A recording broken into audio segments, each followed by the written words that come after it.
Urdu world wise میں خوشامدید۔ اگر آپ کو میری ویڈیو اچھی لگے تو اس کو لائک اور چینل کو ضرور سبسکرائب کر دیجیے گا اور ساتھ ہی بیل آئیکن کے بٹن پر کلک کر دیجیے گا تاکہ آپ کو میری ویڈیوز پر وقت مل سکیں۔ کچھ زخم نہ صرف ہمارے جسم کو چھلنی کرتے ہیں بلکہ وہ ہماری روح تک کو چھلنی کر جاتے ہیں۔ مجھے ملا ہوا زخم جتنا گہرا چہرے سے دکھائی دے رہا تھا اس سے کہیں زیادہ وہ دکھ دے رہا تھا۔ میں نے اپنے گھر میں موجود تمام آئینوں کو توڑ دیا۔ جانے کب سے میں نے آئینہ دیکھنا بند کر دیا تھا، بلکہ میں نے تو زندگی کی حقیقت کا ہی آئینہ دیکھنا چھوڑ دیا تھا۔ یہ کہانی سچی ہے، البتہ کہانی میں بتائے گئے نام فرضی ہیں تاکہ کسی کی دل آزاری نہ ہو۔ میرا نام شہروز ہے۔ میرا تعلق ایک متوسط گھرانے سے ہے۔ پڑھنے میں اچھا تھا اس لیے خوب دل لگا کر پڑھائی کرتا رہا۔ جہاں تک مجھے اخراجات نے اجازت دی میں نے وہاں تک تعلیم حاصل کرنے کے فوراً بعد ہی ملازمت کرنی شروع کر دی۔ ملازمت کرتے ہی میں نے اپنی دونوں بہنوں کے فرض ادا کر دیے، کیونکہ میں سمجھتا ہوں کہ یہ میرا سب سے بڑا اور پہلا فرض تھا۔ اب صرف میرے کندھوں پر میرے والدین کی ذمہ داری تھی۔ میں جس فیکٹری میں ملازمت کرتا تھا فیکٹری کے مالک کو میرا کام بہت ہی پسند آیا۔ چونکہ میں پڑھا لکھا تھا اس لیے میرا کام دفتر میں تھا۔ دیکھتے ہی دیکھتے میری ترقی ہو گئی اور میں سپروائزر بن گیا۔ جس فیکٹری میں کام کرتا تھا اس میں عورتیں بھی کام کرتی تھیں۔ وہ دھاگے کی فیکٹری تھی۔ سپروائزر ہونے کے ناطے فیکٹری میں کئی ملازمین سے میری روزانہ ہی بات چیت ہوتی۔ اس وجہ سے فیکٹری میں اکثر لڑکیوں سے بھی میری بات چیت ہو جاتی۔ اتفاق سے میں شروع سے ہی اپنی زندگی میں اتنا مگن تھا کہ میں اپنے کام کو صرف توجہ دیتا اور اپنے کام سے ہی کام رکھتا۔ فیکٹری میں موجود کسی بھی لڑکی کو میں نے کبھی اس نگاہ سے نہیں دیکھا تھا جیسا ہمارے معاشرے میں اکثر لڑکوں کو سمجھا جاتا ہے۔ آپ میری جب کہانی سن لیں گے تو آپ کو اس بات کا اچھی طرح سے یقین ہو جائے گا کہ اس معاشرے میں صرف عورت ہی مظلوم نہیں ہوتی، مرد بھی مظلوم ہوتے ہیں، اور کبھی کبھی تو عورت سے بھی بڑھ کر ان پر ظلم ہو جاتا ہے۔ چونکہ میں اپنے کام سے ہی کام رکھتا تھا اس وجہ سے میں نے کبھی ارد گرد لوگ کیا کر رہے ہیں ان کی طرف توجہ نہیں دی تھی۔ میرا ایک واٹس ایپ نمبر فیکٹری کے تقریباً تمام ملازمین کے پاس موجود تھا تاکہ ان کو کوئی کسی قسم کی شکایت ہو یا مدد کی ضرورت ہو کام کے حوالے سے تو وہ مجھے بلا جھجک میسج کر سکتی ہیں۔ انہی دنوں ایک لڑکی فیکٹری میں نئی ملازمت پر آئی۔ وہ مجھے آئے روز میسج کرنے لگی، جبکہ پہلے تو میں نے اس کے مسئلے کو حل کیا۔ حالانکہ وہ اتنا بڑا مسئلہ نہیں تھا، لیکن پھر بھی میں نے یہ سوچا کہ وہ نئی ملازمت پر آئی ہے، اسے میری مدد کی ضرورت ہوگی۔ میں نے اس کی مدد کر دی، لیکن پھر وہ آئے روز مجھے میسج کرنے لگی۔ اس کا نام دانیہ تھا۔ اس کے یوں مسلسل میسج کرنے پر مجھے عجیب سی کوفت ہونے لگی۔ پھر ایک روز میں نے تنگ آ کر اسے اپنے آفس میں بلوایا اور اس سے کہنے لگا، کیا بات ہے؟ مجھے لگتا ہے آپ اس ملازمت میں کمفرٹیبل نہیں، آپ کو چاہیے کہ آپ کوئی اور ملازمت ڈھونڈ لیں۔ اتنے میں وہ دانیہ مسکراتے ہوئے مجھ سے کہنے لگی، ایسی کوئی بات نہیں، دراصل مجھے آپ اچھے لگے اور آپ دکھنے میں بھی کافی اچھے انسان معلوم ہوتے ہیں، اسی لیے میں اپنی چھوٹی چھوٹی پرابلمز بھی آپ سے شیئر کرتی رہی۔ لیکن اس روز میں نے اسے باخبر کرتے ہوئے کہا، آئندہ سے وہ مجھے اس طرح چھوٹے چھوٹے مسئلے مسائل لے کر میسج مت کیا کرے، کیونکہ فیکٹری کے دیگر ملازمین بھی میسیجز کرتے ہیں۔ اس طرح میرے لیے مشکل ہو جاتا ہے ہر میسج کا رپلائی دینا، اور پھر ویسے بھی ملازمت کرتے وقت چھوٹے موٹے مسئلے مسائل انسان کو خود حل کرنے آنے چاہیے۔ اس روز میں نے اسے خوب لیکچر دیا اور وہ وہاں سے چلی گئی۔ میں سمجھا کہ اب وہ میری بات کو اچھے سے سمجھ گئی ہے اور اب وہ میسج نہیں کرے گی، لیکن شام کو ہی اس نے پھر سے میسج کیا۔ میں نے میسج بنا پڑھے ڈیلیٹ کر دیا، کیونکہ میں جانتا تھا پھر سے وہ وہی روایتی چھوٹے موٹے مسئلے مسائل کو حل کرنے کے لیے کہے گی۔ پھر اگلے روز وہ خود سے ہی میرے دفتر میں آ گئی اور مسکراتے ہوئے میرے سامنے ایک لنچ باکس رکھتے ہوئے مجھ سے کہنے لگی، یہ میری امی نے آپ کے لیے خاص طور پر بنا کر بھیجا ہے، مجھے امید ہے آپ یہ جب کھائیں گے تو آپ کو اس کا ذائقہ اچھا لگے گا۔ اس کی اس قدر بے تکلفی ایک دم سے دیکھ کر میں بہت حیران ہوا۔ चूंकि उसने अपनी माँ का जिक्र किया था इसलिए मैं फिर खामोश रहा। वो लंच बॉक्स देकर वहां से चली गई। भूख लगने पर जब मैंने लंच बॉक्स खोला तो खाने का जायका चखते ही मुझे वो बहुत अच्छा लगा, लेकिन मैंने वो सारा खाना खत्म नहीं किया। थोड़ा सा खाना छोड़कर टी बॉय को बुलवा कर लंच बॉक्स दानिया के पास भिजवा दिया, ये कहते हुए कि उसे कहना लंच अच्छा था। फिर उसके बाद वो रोजाना ही कुछ ना कुछ बनवा कर ले आती, लेकिन मुझे ये बहुत अजीब लगने लगा क्योंकि फैक्ट्री में दीगर मुलाजमीन उसकी इस कदर दिलचस्पी को कुछ और ही समझने लगे।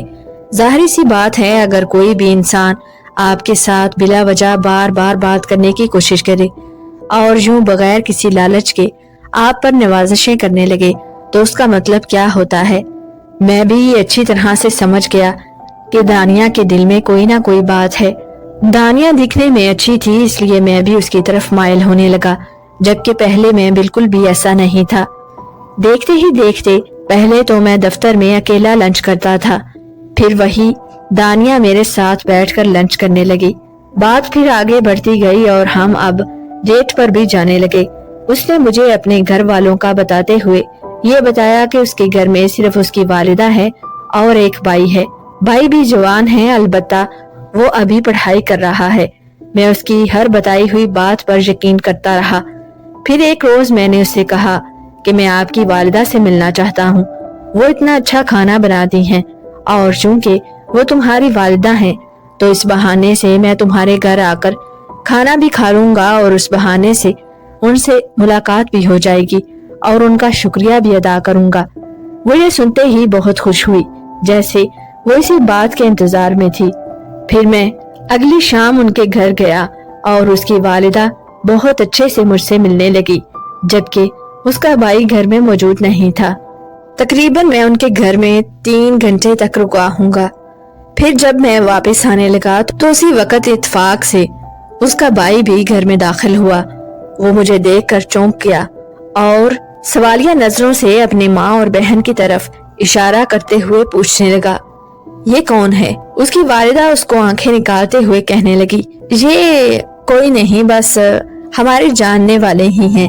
मैं दानिया की वालिदा की इस बात पर बहुत हैरान हुआ कि वो अपने बेटे से इस तरह से क्यों कह रही हैं। मुझे क्यों नहीं बताती कि मैं दानिया की फैक्ट्री में मुलाजमत करता हूँ और ये कैसा बेटा है जिसे अपनी बहन या माँ के जानने वालों का ही नहीं पता।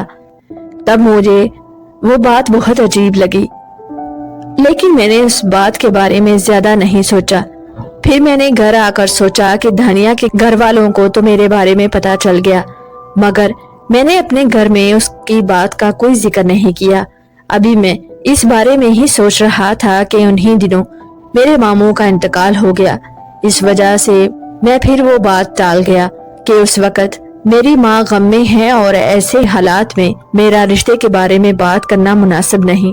लेकिन एक रोज अचानक से दानिया बहुत ही परेशान मेरे दफ्तर में आई और मुझसे कहने लगी, अम्मी की तबीयत अचानक से बहुत खराब हो गई है और वो आपसे कुछ कहना चाहती हैं। मैं उसकी बात सुनते ही खुद भी परेशान हो गया और उसे कहने लगा, ठीक है, मैं आज शाम को ही आपके घर आऊंगा। फिर मैं उस रोज शाम को जब उसके घर गया तो उसकी वालिदा चारपाई पर लेटी थी और दर्द से कराह रही थी। मुझे देखते ही वो खांसने लगी और मुझसे कहने लगी, बेटा शुक्र है तुम आ गए। मैं तो अल्लाह का शुक्र अदा करती हूँ कि मेरी जिंदगी में ही मेरी बेटी को उसका हमसफर मिल गया। बस अब तुम जल्दी से इसे निकाह कर लो, इससे पहले कि मैं हमेशा के लिए अपनी आंखें बंद कर दूं। मैं अपनी बेटी को दुल्हन बना देखना चाहती हूँ। एक पल के लिए तो मैं उनकी बात को समझ ही नहीं पाया, लेकिन वो बार बार मुझसे यही इसरार किए जा रही थी और यहाँ तक कि वो बात करते ही रोने लगी।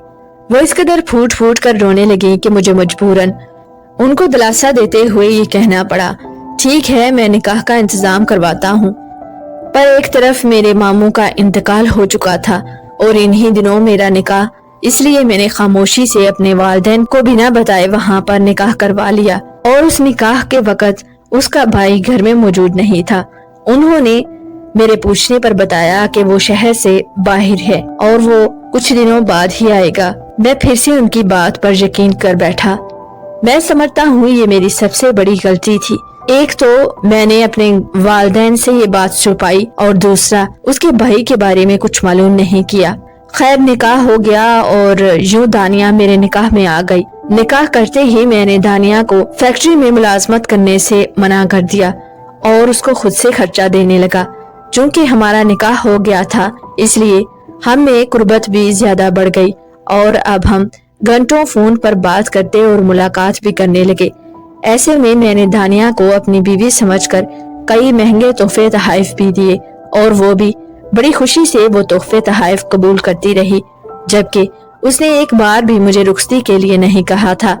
मैं तब समझता था कि वो मेरी मजबूरी समझती है, इस वजह से वो मुझे इस बात पर तंग नहीं करती।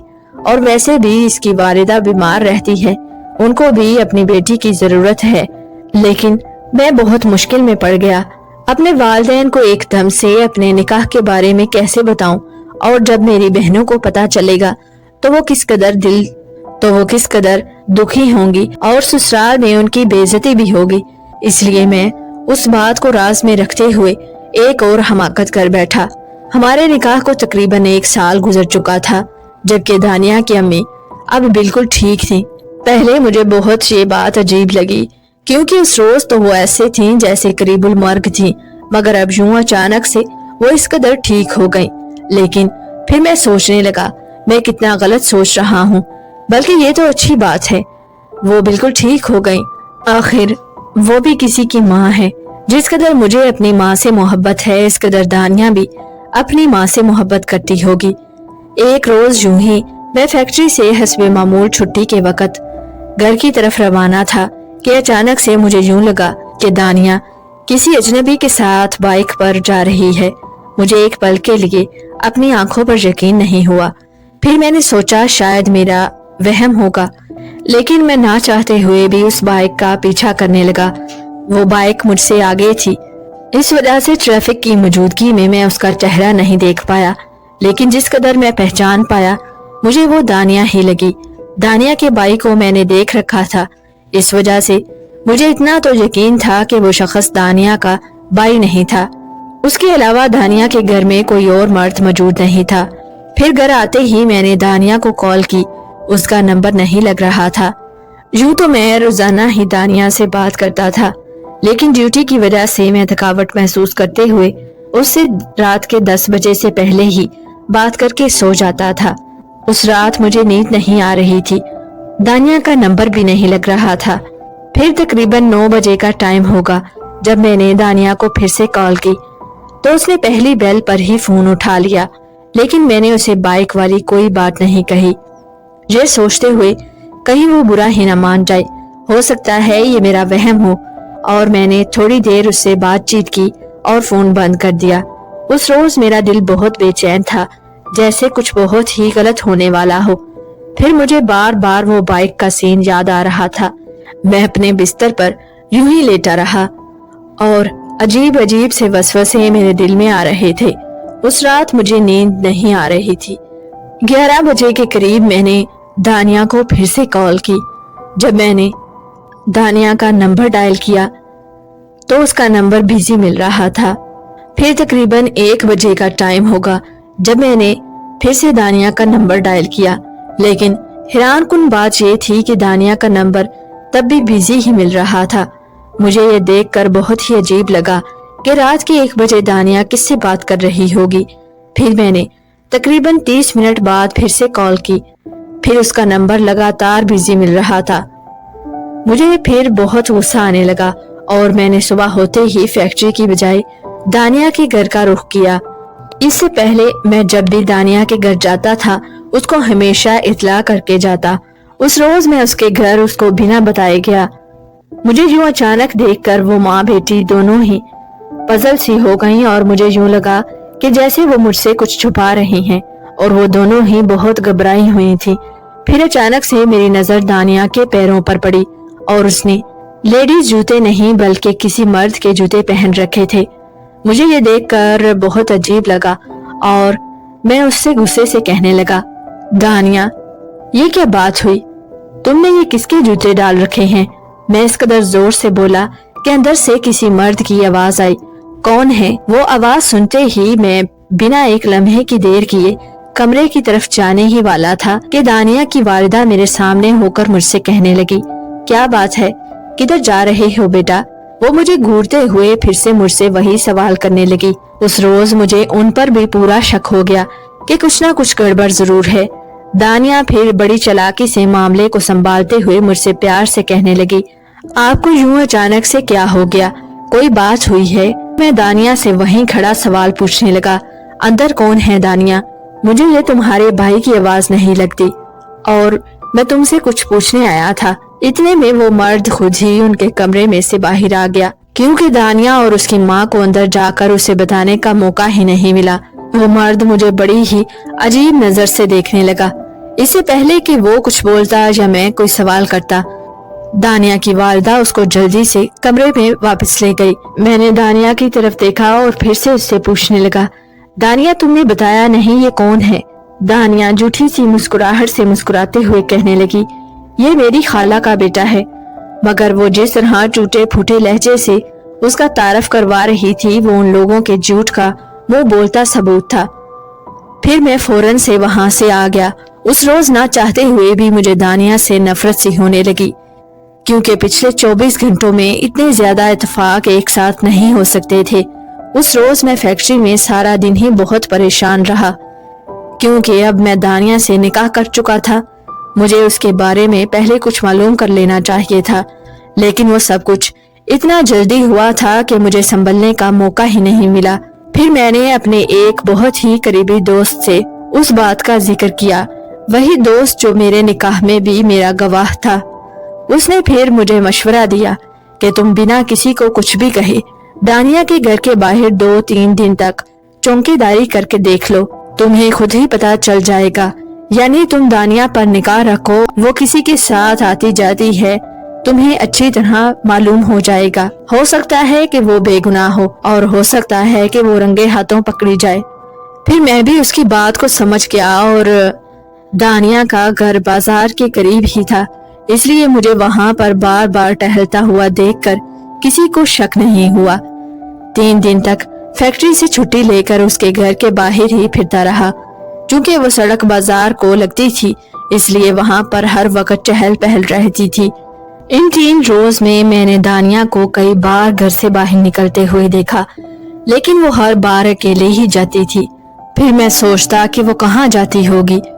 फिर मैंने तीसरे रोज उसके पीछे जाने का फैसला किया। जब मैं बाइक पर उसका पीछा करता हुआ जा रहा था, तो अचानक से मैंने देखा कि दानिया किसी रिक्शे से उतरकर किसी बाइक वाले के पीछे बैठ रही है। वो देखते ही देखते मेरी आंखों से ओझल हो गई, बिल्कुल उसी रोज की तरह जिस रोज मुझे दानिया को देखने का वहम हुआ था। यानी उस रोज वो दानिया थी। उसको यूं देखकर मेरा दिल बुरी तरह से टूटा और फिर मेरी हिम्मत ही नहीं हुई कि मैं मजीद दानिया का पीछा करूं, क्योंकि मेरे लिए वो मिले हुए चंद सबूत ही काफी थे।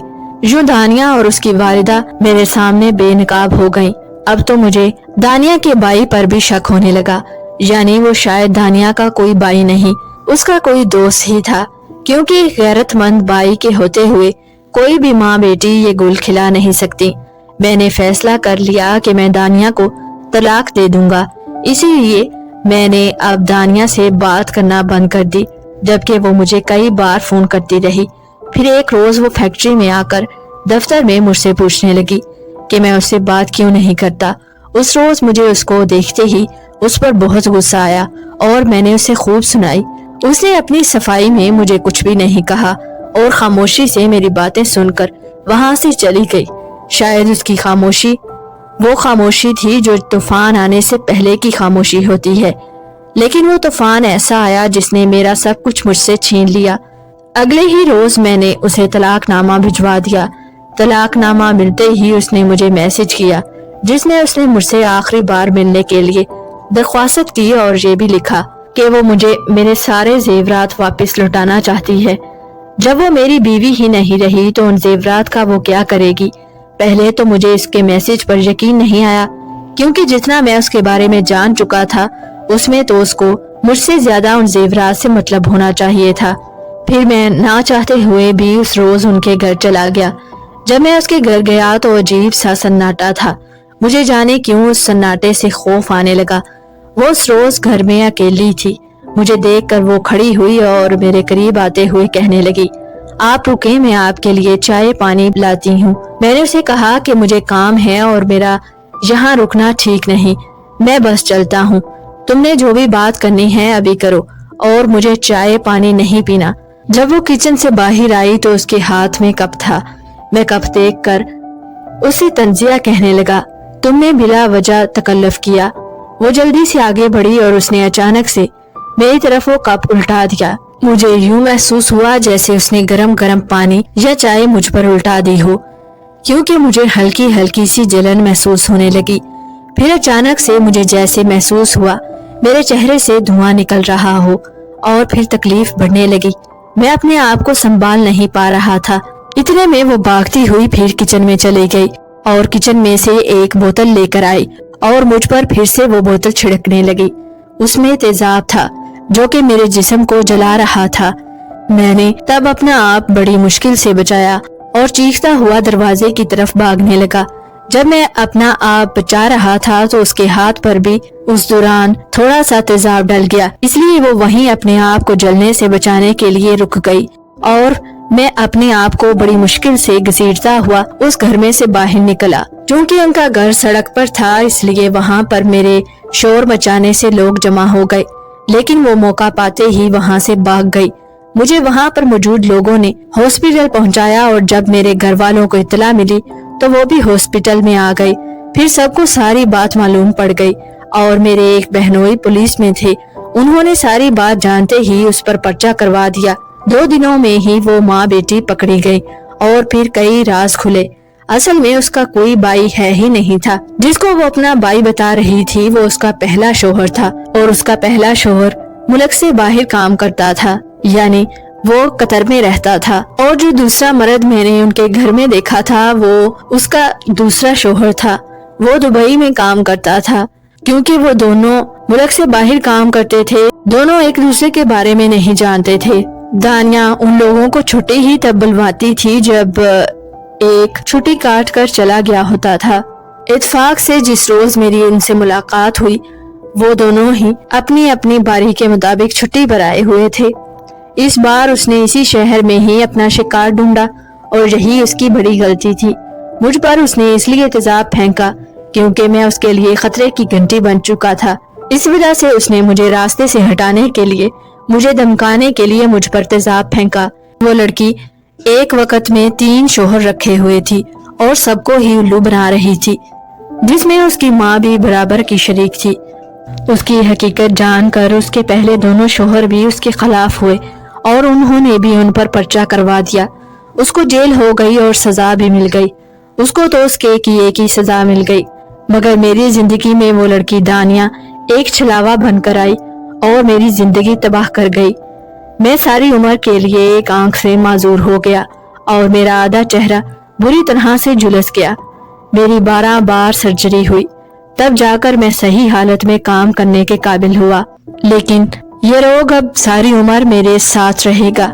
ये जितना बाहर से तकलीफ दे नजर आ रहा है उससे कहीं ज्यादा मुझे हर वक्त अंदर से तकलीफ देता है। आपकी कीमती वक्त का शुक्रिया। अल्लाह हाफिज।